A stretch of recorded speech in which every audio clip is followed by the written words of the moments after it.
So if we are habitually in relationships, friendships with our family members, in romantic relationships, if your relationships have that kind of up, down, hot, cold cycle, then when you get into a healthy, stable relationship, you might feel really bored and like it's not for you and they're not the one because you're not used to getting that like dopamine rush because you just felt so low and then it brought you back up high. I mean, I was in a 7-year relationship that was extremely toxic, and I mean the things that I put up with. I remember one night we were driving to dinner. He was a professional athlete, shocker, and he had a lot of groupies. And we were driving to dinner with his coach and his wife. I was, I think, 24, and we were going to dinner. And there were a bunch of people at the table when we walked in, and we sat down.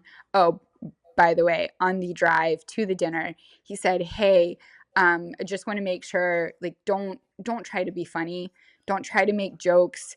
Don't you think that you're funny, but you're not, and it's really embarrassing to me. So just don't talk a lot, please, and like definitely don't make any jokes." And I was like, "Okay," and I just sat there and didn't fight him on it. And I was just like, okay, he doesn't want me to interact, so I'm just going to be really quiet. So we get there. By the way, I'm at 24. I was an executive on Wall Street, and I had this high-powered job, and I was so strong in my presentations in boardrooms, and I carried myself so strongly. I owned my own home and my own car, and I was completely like independent. And yet here in this relationship, I was just like a caged, wilted flower that didn't even want to find sunlight. Like it was so almost like bipolar, the lives that I was living. So we go into this dinner and we sit down, and the first thing, I can't believe I'm saying this on a podcast. This is like a behind closed doors only story, but we sit down to dinner, and the first thing he says in front of the whole table, his coach, everybody, is, "Hey, when we were having sex this morning, the way the sunlight was coming in, I could see cellulite on the back of your legs." Galey. And I was 24, a Division I runner. Like, not only did I not have cellulite, but it would have been fine if I did, but he was just trying to find a way to humiliate me and make me feel uncomfortable, and like I couldn't have any power to talk or to defend myself. And I just excused myself to the bathroom and I cried. And we never talked about it. Like, I never said, how dare you say that? I never challenged him because I was scared of him. And when I say I was in that relationship for 7 years, those were 7 precious years that I gave to somebody who was abusing me. And that is one of 1,000 stories I could tell. But moral of this story is that I was in that cycle for so long of the high, low, because then the next day he would wake up and tell me how beautiful I was when we were alone, waking up in his bedroom. And then I felt a huge rush and excitement, right?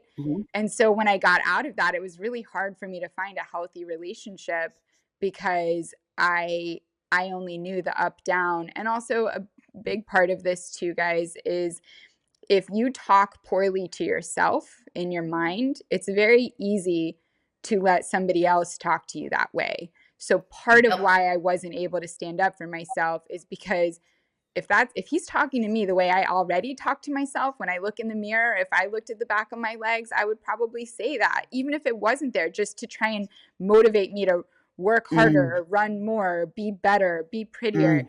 And if I'm talking to myself that way, not only am I going to accept it from somebody else, but also I'm probably going to feel more comfortable, because it's almost more comfortable to hear what I'm used to than somebody who's giving me all these compliments, because that feels like uncomfortable.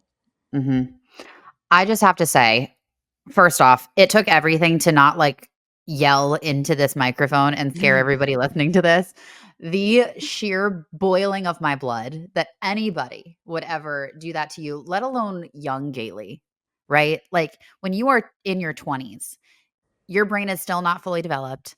You are still building those habits. You're building those self-esteem moments. There's so many things that are happening, especially as a woman in your 20s, where you're navigating your place in the world and you're brilliant and you were working your butt off at this incredible but challenging environment, because being a woman in finance is not an easy thing at all. So you're getting it from all these different angles. It reminds me so much of like growing up in the film industry where you're hearing the same thing. Like I remember years ago, it's not within a relationship, but I was talking to a manager who wanted quote unquote to rep me when I was like 15, 16.